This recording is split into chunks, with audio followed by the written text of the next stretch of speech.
It's 6 o'clock. I'm Stuart Fischman. This is the Web Yeshiva, and we're continuing our series, Why We Do What We Do. We spoke about Shabbos. I hope everything's going. We spoke about Shalent.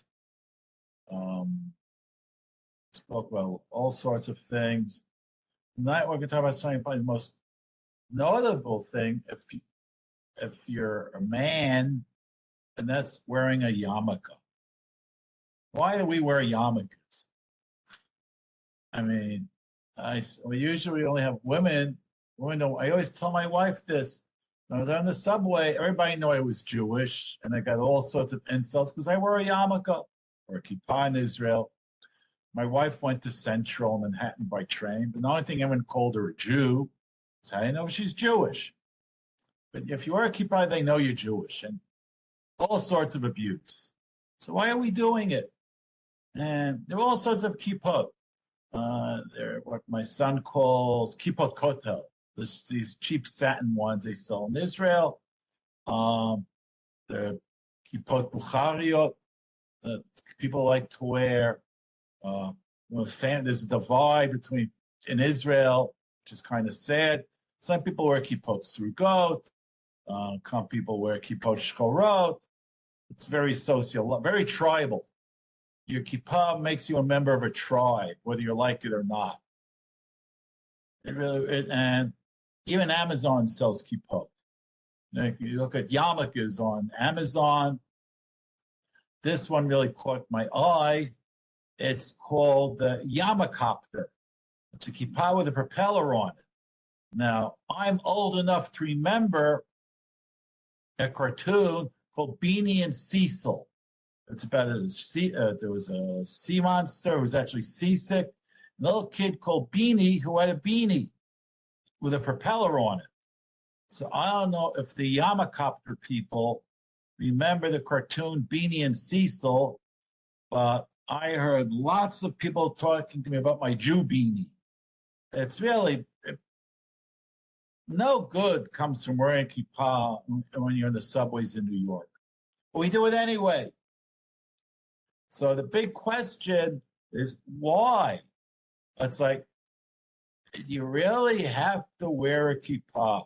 And what's really interesting is the halacha that not necessarily. And there's a remarkable tshuva from one of the great gedolim in Germany. His name was Rabbi Dr. Hoffman Zatzal. He wrote a parish to the Torah. He wrote tshuvot. No doubt about it that he was an Orthodox Jew. And he worked for a while as a teacher in the school of Rav Shimshon Raphael Hirsch, who was also, there's no doubt about his being an observant Jew. And he tells a story in his tshuva about how when he went for his job interview at Rav Shimshon Raphael Hirsch's school, the tshuva is from Rav Dr. Hoffman Malamed Lahoil. This is an old question. It goes back hundreds of years. Christians looked for ways to make Jews feel uncomfortable. And if a Jew went into court, obviously there were non-Jewish courts, and you have to swear that you're telling the truth, the court would make you take off your kippah. Is this permitted? This is tshuva. I don't really have time to write you a long answer. Well, I am Beknesses Gedolo, Yeredeus, and Kufnatzayin, Mekel Shasatzchak. But the person who sent him the question was learned. He gives him references where you could look to find an answer to your question. And then he makes a point. And Be'ez Hazos, Rav Dr. Hoffman was the Rav in Berlin. The Reform movement started in the 18th century in Germany. It worked its way to Eastern Europe later towards the 19th century. Then with Rav Shimshon Raphael Hirsch's leadership, there was a reaction to the Reform back to observant Judaism. And Rav Dr. Hoffman was one of the leaders of Orthodox Judaism in Germany in the late 19th, early 20th century. He's talking about the kippah, the yarmulkeh. These days in Hungary, which was there, the reform movement was sort of countered by the Chassam Sofer. All right, and they were very much against reform, against any sort of assimilation. So in Hungary, Yeska Rav in Hungary, they're very strict about ever not going in public with a kippah. Very, very strict. What they call Giloi Rosh. Very, very strict. Very, very strict. Okay? He quotes a sefer called Nachas Ben Yamin, that you absolutely may not go in public without a kippah. You may not say Hashem's name without a kippah. Now, we'll see these Gemaras in a minute. The Gra, in his commentary to Shulchan Aruch, says, no, it's not that you must wear a kippah even when you're saying Hashem's name, but it's good. It's a good thing to do. It's a midas chasidus.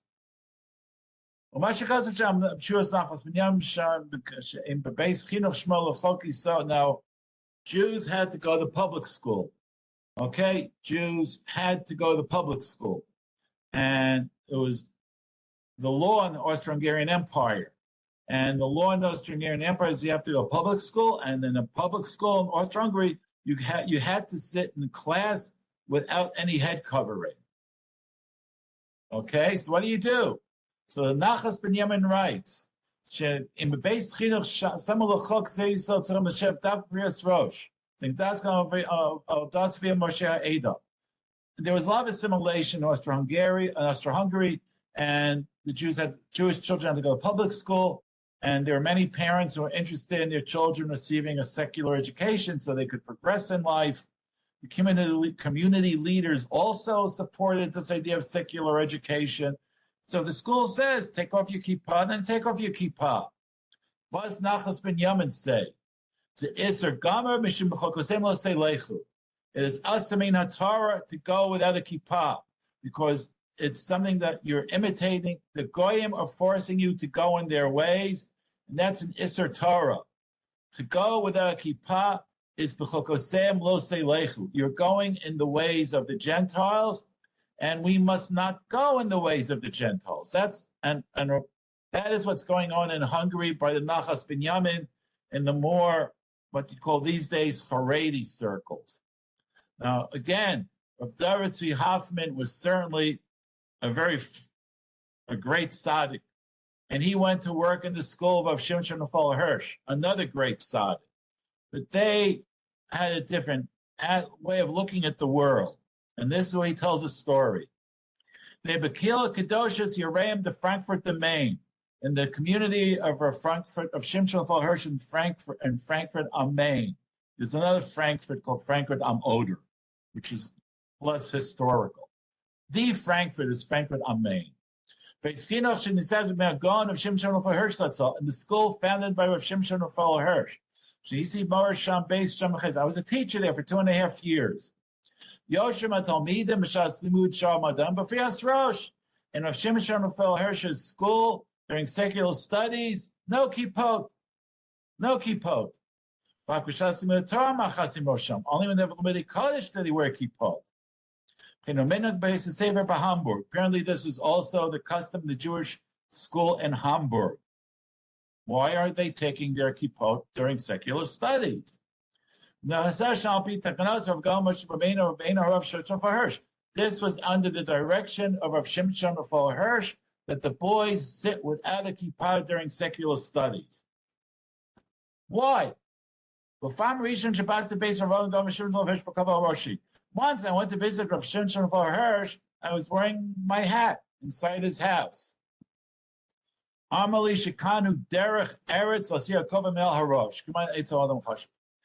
Germany, the etiquette is that you remove your hat when you enter the house of an important person. Now, Shimshon Raphael Hirsch has absolutely no objection to David Tzvi Hoffman wearing the kippah in his house. But what is his objection? Because if you're wearing a hat in my house, there are other teachers in the school who teach secular studies who aren't Jewish. And then they see, so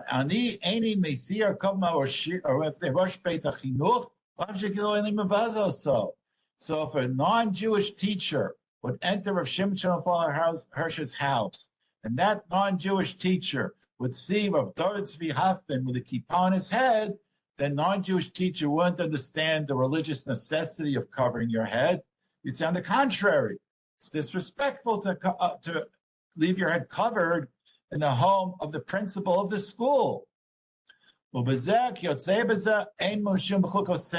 there, whereas in Hungary, they felt that uncurving your head was done as a sign of imitating Christian norms. Rav David Tzvi Hoffman was taught by Rav Shimshon Hirsch, no, it's not necessarily a matter of Christian norms. This is a matter of Western and Central European etiquette. It's not polite to sit in the house of an important person with your head covered. And those are the two attitudes. The attitudes of the people of the Rabbanim in Hungary, who saw this as uncovering your head as a Christian thing, as opposed to Rav Dr. Hoffman and Rav Shimshon Hirsch, who said it's more of an etiquette thing. And if I live and mingle with people who think it's impolite to wear a head covering indoors, then, not talking about davening now, then don't cover your head.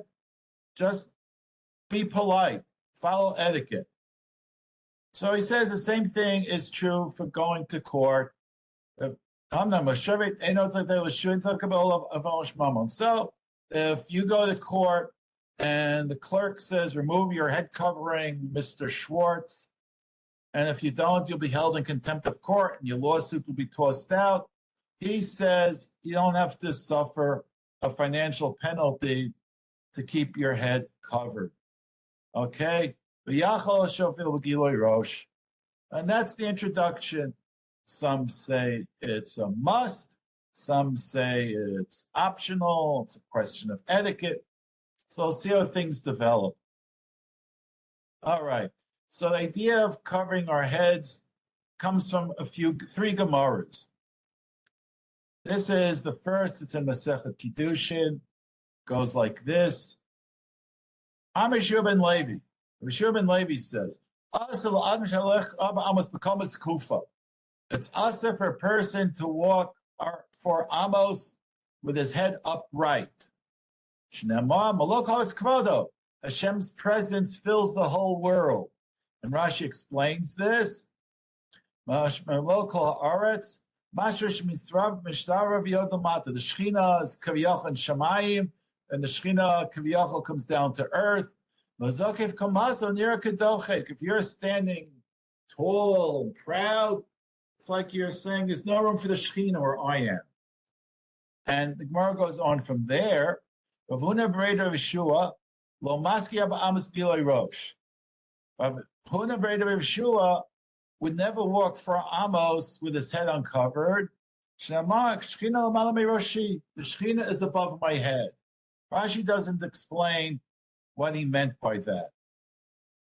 But apparently, keeping your head covered is out of respect for the Shechina. But it's important to note, he doesn't say Asr. There's Asr to walk for Amo. Here, we're just told a practice of Rav Huna Breda or the Rav Yoshua. And we'll see if this and the next two stories teach something that's obligatory or not. Next story is a Gemara in Shabbos, and various rabbis say what particular mitzvah they were careful about. I'm Rav Huna Breda Rav Yoshua. Tasili, I have this particular schut. I never walked for Amo with my head uncovered. Again, And this is a single rabbi describing his practice, which may or may not mean that everybody else needs to do this. And finally, there's an interesting story. The end of Gemara Shabbos talks about mazel, which is a whole nother subject. Is there such a thing as mazel? Is there such a thing as fortune telling? So there's a story. When Rav Nachman bar Yitzchak in Mazel Yisrael, in this story about Rav Nachman bar Yitzchak, we can see that mazel, let's just call it astrology or fortune tellers. Fortune tellers, really, what they have to say is not determining the fate of a Jew. And here's the story. The image of Nachman bar Yitzchak Ameloi Kadali Brich Ganavahu. Rav Nachman bar Yitzchak's mother was pregnant, and a fortune teller told her, your son's going to go up to be a Ganav. No Jewish mother wants to hear that. So what does Rav Nachman bar Yitzchak's mother do? Well, Shavte Giloi Reshe. She never let Rav Nachman bar Yitzchak go out of the house without a kippah on his head. Amrole, and she told him, Kasi Reshe Kihechi Disavilach Emsa Deshmaya. She told him from a very early age, keep your head covered so you'll have Yirat Shamayim, Ubai Rachami, and daven that you should have Yirat Shamayim. Well, Havayada Yamai Kamerla. But Rav Nachman bar Yitzchak never knew why his mother was telling him this. Imagine I'll have Yirat Shamayim. Why do I have to keep my head covered? Yamachad Yosef Kagaris, Tutik Tiklo. One day he was learning underneath a palm tree. Nafal Glima Me'ilaveh. And in the old days, we have kippot, they had some kind of hood or a cloak that they covered their heads with it. His cloak fell off of his head. Dali Eine, he raised up his eyes. Chazil Dikla, and he saw a palm tree, has dates on it, and it wasn't his palm tree. Alme Yitzra, his Yetzer Hara conquered him. Solid, he climbed up the tree, Paske L'Kibura B'Shinei, and he bit off the dates with his teeth. So we see from this story also that there's a connection of Yirat Shamayim to keeping your head covered. But again, these are three stories that are about individuals. And what are these stories meant to tell us what we must be doing? So the poskim disagree about this. The poskim disagree. One of the great poskim is Maharshal or Shlomo Luria. He was a contemporary of Rav Yosef Karo and the Ramah. And Rav Yosef Karo wrote the Shulchan Aruch. The Ramah wrote his notes to the Shulchan Aruch. The Rav Shlomo Luria wrote a series of books called Yam Shel Shlomo, which summarized the halachos on the Masechet. He also wrote Shuvot. So he had a question. A man has a headache. Could be migraines. I had a secretary when I was in the army. She had terrible migraines. And like if something would touch her head, she'd go, her migraines were terrible. Maybe he has migraines because he says it's a terrible headache if there's anything on his head.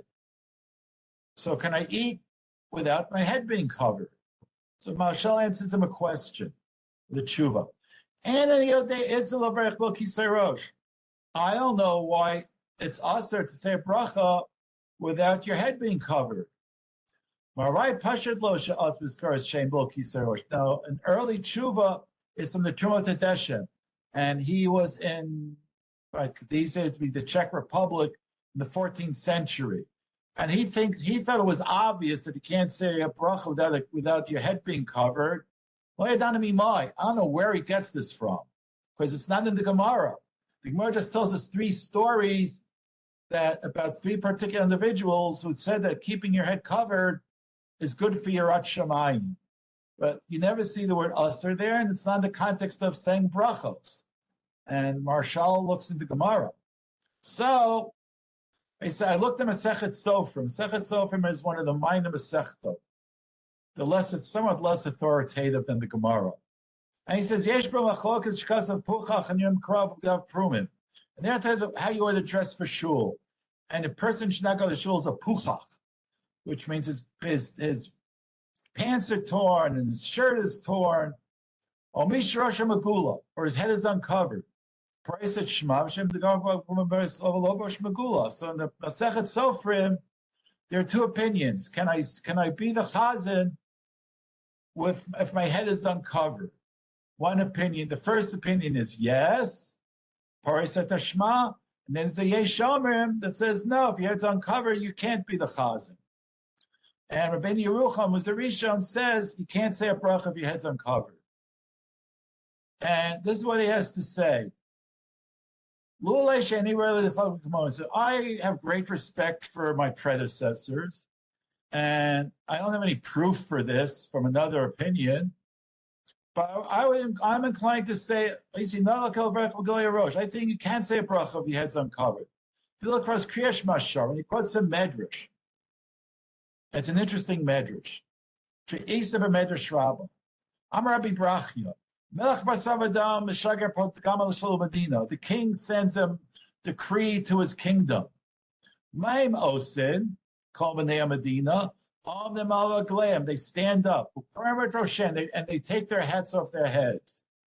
And you also see that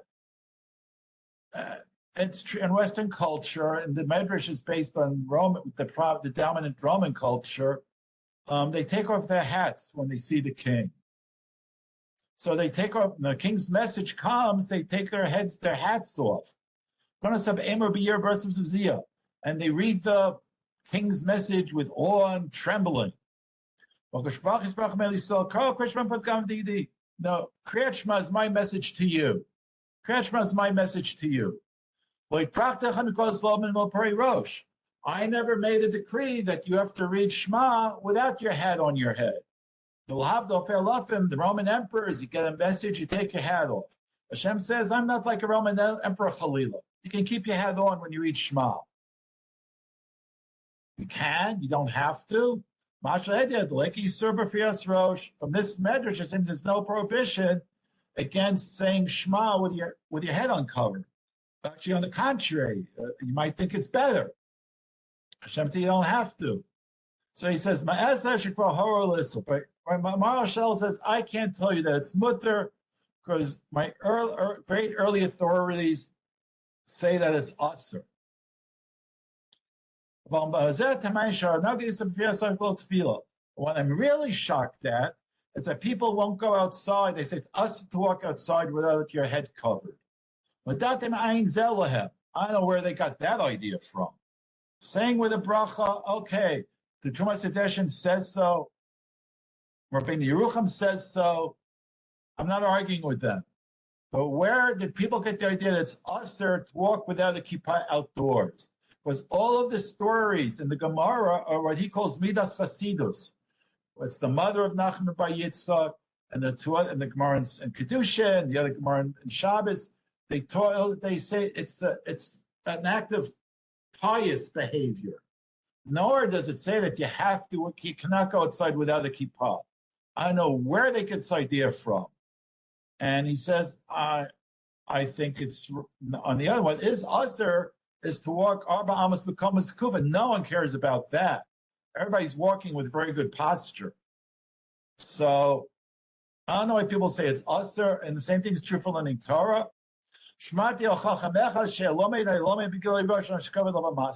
I ain't heard of a chacham who's still in Torah without his head covered. He said, keeping my head covered just gives me a headache. Okay? He says, but it seems to me it's not usher, and it's not even a midas hasidus if you're not saying Hashem's name. But on the other hand, everybody thinks that you have to. So you know what? Don't do it. Don't learn without a kippah on your head. And he complains about other people. They're very makel by various isurim, and they're very makbid about not eating without a kippah. He says, but you have a headache. Wear a light cloth. If you can't have a light cloth, then just when you're saying a bracha, cover your head with your hand, and that's enough. And that's Maharshal. It was a great, great posting. The other opinion is what was alluded to by Rabbi Dr. Hoffman. Well, if you're not going to cover your head when you're davening, then you're doing what the Christians do. And that concern was raised by the Taz. And he's like 3 generations after Marshall. Marshall lived when the Shulchan Aruch was written. The Taz is one of the first commentators to the Shulchan Aruch. This is the Taz. Is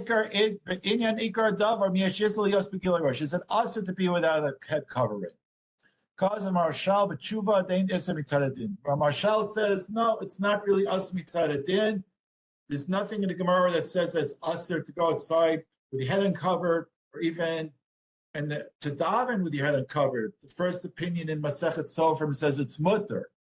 But what changed? Something changed. V'li nir sheish iser gomer. The Taz says it is totally usher. Mitamach for another reason. The Hainu Kevin Shechoku Akshavena Akum. Shosing Tamitev Shoshem Afokim Makova. What it's alluded to in the Medrash Rabbah is indeed the dominant practice in Christian Europe. They enter a church, they take off their hats. There's a whole thing about people invited to weddings and churches. They'll let you wear your kippah, like you saw in the court. Even in times of David Tzvi, you go into court, you take off your hat. You go to anyone important, like Rav Shimshon Rafal Hirsch said for David Tzvi himself. In my house, you take off your hat because I don't want the non-Jews thinking that you're disrespectful to me. This is a Christian practice. Which Rav David Tzvi Hoffman said, not so. The Hungarian Rabbam says it is so. To adopt a non-Jewish practice as a matter of etiquette is you're going in the ways of the Goyim. And because they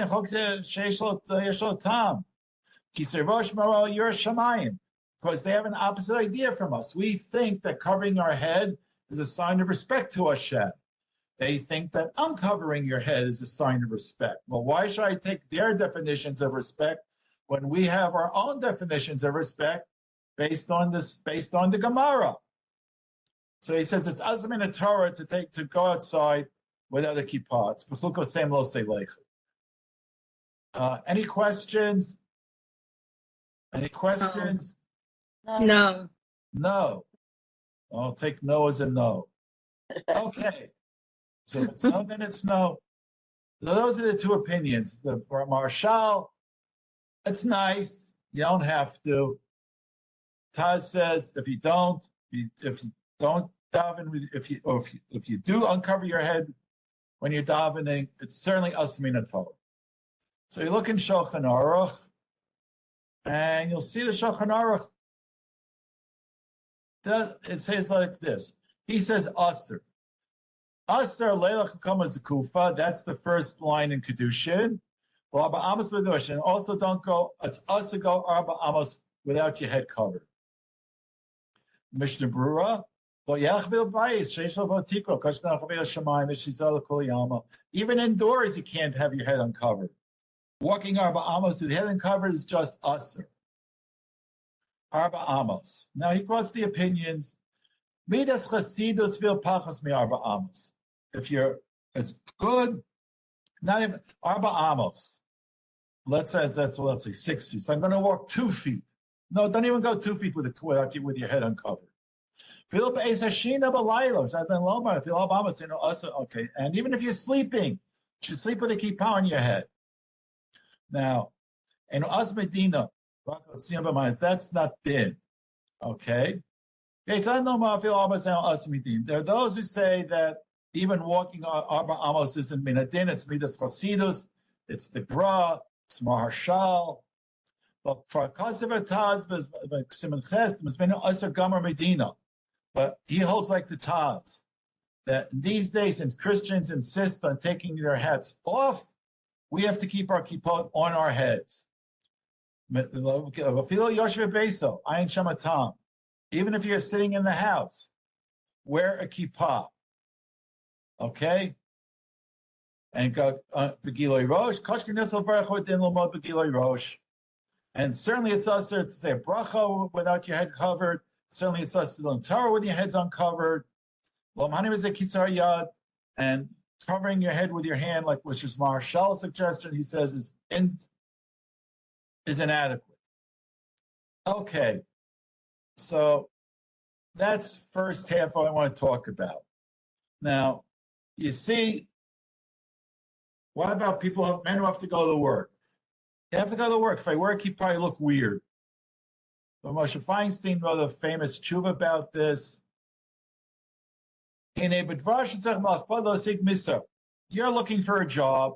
He wrote this in Tafshin Lamed Daled, 1974.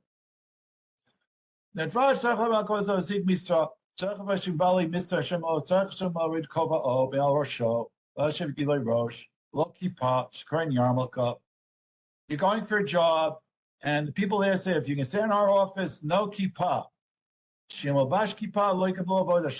a kippah, you're not getting the job.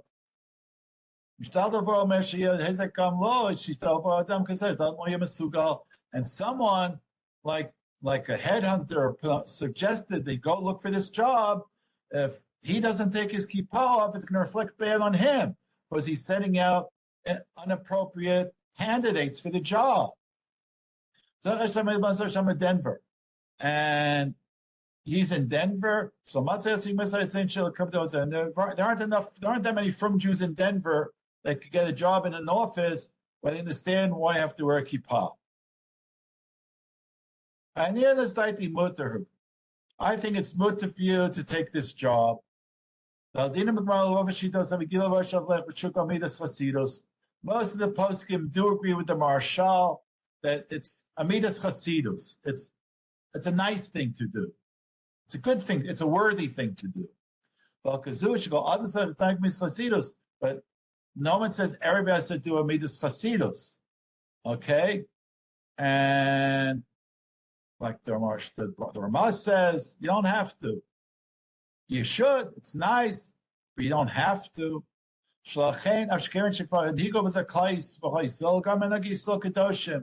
At most, I could say that wearing a kippah is a minhag, and we do respect our minhagim. It's a custom. But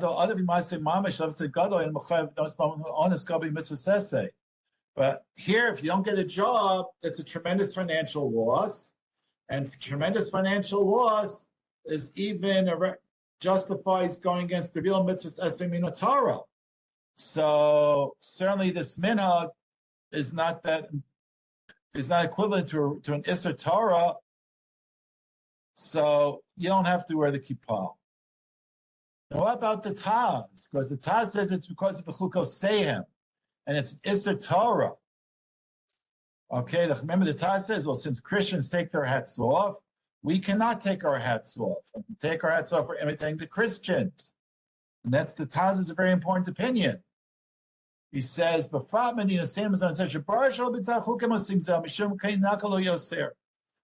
in the times of the Taz, people would actually wear a hat normally, and they would take the hat off when they went indoors out of respect. But these days, that's not the reason that people don't wear hats. Because I walk around in New York, almost nobody's wearing a hat outside except for the frum Jews. Okay, and even the frum Jews, they don't wear hats, they wear a kippah, a yarmulkeh. Okay, and even when it's cold outside, when people come inside, they take off their winter hats, they put on a kippah. And the summer, Goyim don't wear hats at all, unless it's very sunny, you protect your head from a sunstroke. And when it's cold outside, they wear hats. When people come inside, they take their hats off. And Goyim sit around without hats indoors. It's a Christian thing, because it's just more comfortable. So you can take the job and don't wear the kippah. Because it's a good minhag. I'm not saying you don't have to wear a kippah, but at work, since you need the job, you're honest, and it's mutter. Okay, that's kippot for men. Now, this is all a matter of, I see in the Gemara, it's Yirat Shamayim, right? It's a good thing. That leads to a question, why don't women have to wear a kippah? You see a picture like this, you think, oh, she must be reformed, because firm women don't wear kippot. But why not? if it's a matter of Yirat Shamayim. Well, women need this Yirat Shamayim insurance that the men need. So about 80 years ago, when the great post-Gemara was Rav Ovadia Hadaya. That's his picture. He was born in 1889. He was nifted in 1969. He wrote volumes of Tshuvot called Yaskil Avdi. And he asked that question. And this is his answer. Okay? It's a question that was asked of him in 1963. You asked about girls who study in the religious schools, Batei Sefer Charidim.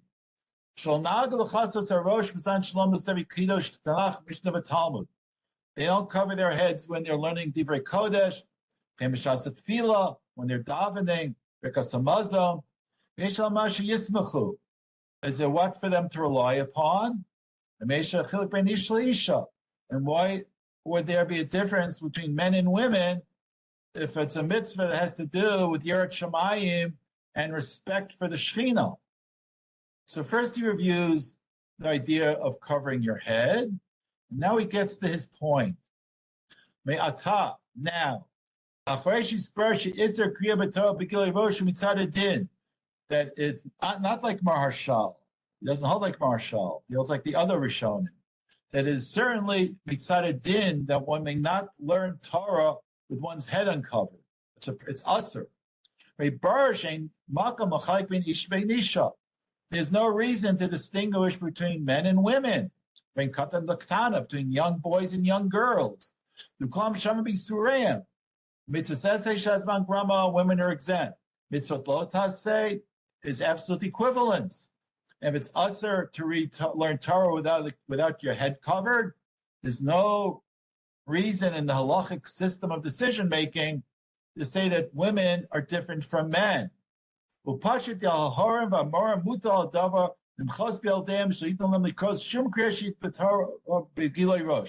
up to the parents and the teachers to see to it that the children do not learn, the girls do not learn Torah when their heads are uncovered. The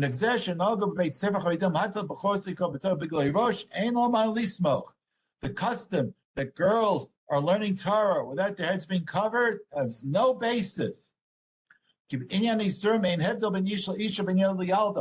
comes to Isurim, there's no distinction drawn between men and women, between young boys and young girls.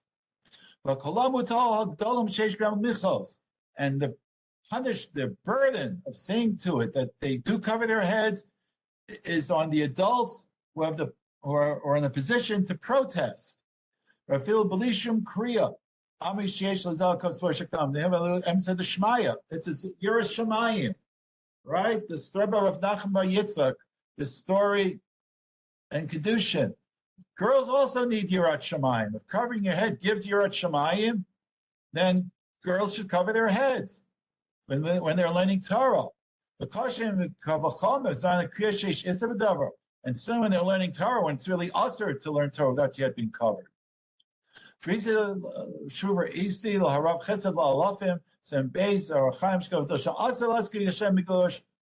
us to say Hashem's name when your head is uncovered. And women go to mikvah. They say a bracha in the mikvah. They have to make sure that the women cover their heads in the mikvah when they say the bracha. There's no difference between men and women, and that's simple. And I pray that all these people who are making this mistake should be zoche to do tshuva. Amen.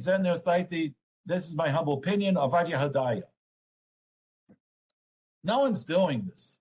So Rabbi Yosef was asked a few years later about this. He wrote 2 tshuva. He wrote a 20-page long tshuva in Yabia Omer, which I'm not going to learn with you, and a shorter tshuva, which is like 3 pages in his Shut Yechavedah. Okay, so he quotes all these poskim who say, talking about that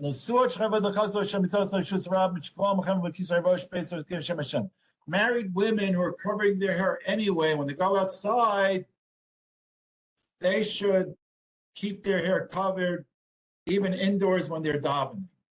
And he quotes several poskim who say this. El Sheineno Rose. But what do I see? I go to Beis Yaakov. Rav Yosef got to see everything. I go to the Beis Yaakov, which were founded by great people. Beis Yaakov's, none of the girls are covering their hair when they're davening and learning Torah. So why not? So why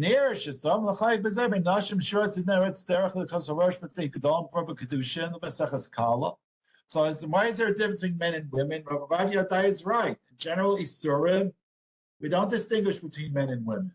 So Rabbi Yosef says it must be because when this whole idea of keeping your head covered was based on societal norms, men kept their heads covered. And it was a sign of respect. That's why it says, cover the Shekhinah, the cup, keep your head covered. That was a sign of respect. And that's why if you said bracha without covering your head being covered, that was considered being scornful. It was a societal thing. Men covered their heads.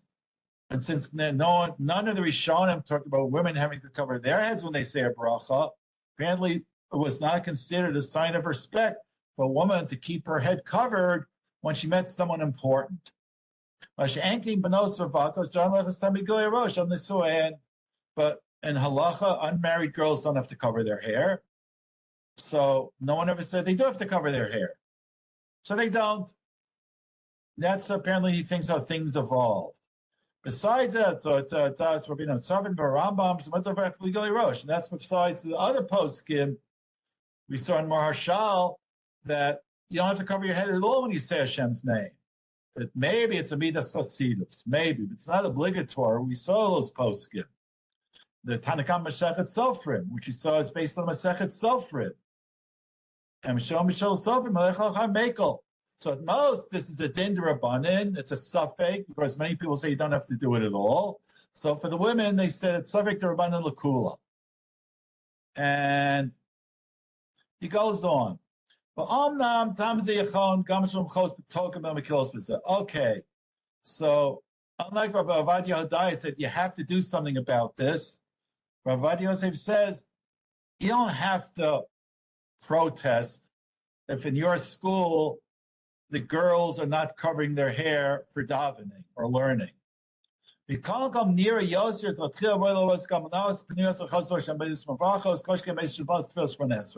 But really, ideally, girls should be taught to cover their hair when they say brachos, certainly when they're saying Shmona Esrei. In Pasuk of Ganakash Rabbi Matzliach Mazuz, one of the great Sephardi poskim, he said, yes, this is a good idea. So cross petach miskiros Shem Hashem. And Rav Mazuz, I believe, is from Tunisia. And he says, I'm pretty sure he was a Tunisian. Let me just check. Now I'm curious. Mazuz. I think he was a Tunisian. Since we're saying things, we should be precise. Mazuz.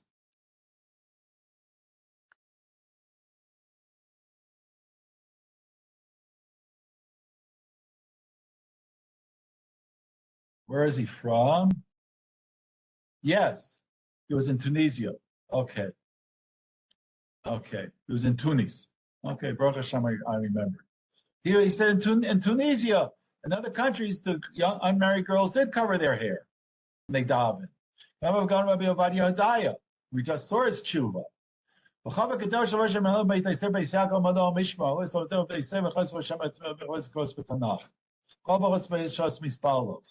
So indeed, Rabbi Yosef says the principles that the Beis Yaakov should be sure that the girls are covering their hair when they learn Torah and they daven. And he ends, wise people speak calmly. If you get all hysterical, you're not going to get anywhere. If you want to see some sort of change, speak calmly. And he'll be zocheh to a bracha from Hashem. I've been told In the Shas system of schools, the girls do cover their hair when they daven and learn Torah. My nieces learn in Beis Yaakov. None of them cover their hair when they daven. And that's that. Any questions? Taken? Meatballs are No Shabbos. questions? No. I have something to ask. Yes. When you go to sleep at night, does the woman have to have her hair covered when she says Shema? According to Rav Ovadia Yosef, she should. Uh-huh. According to Ovadia Hodaya, you should. Yes. Ashkenazi poskim never bring this up. Okay. They didn't see this as an issue at all. It's a Okay. matter of choice if one wants to, if one feels comfortable covering their hair all the time. There's no prohibition against it.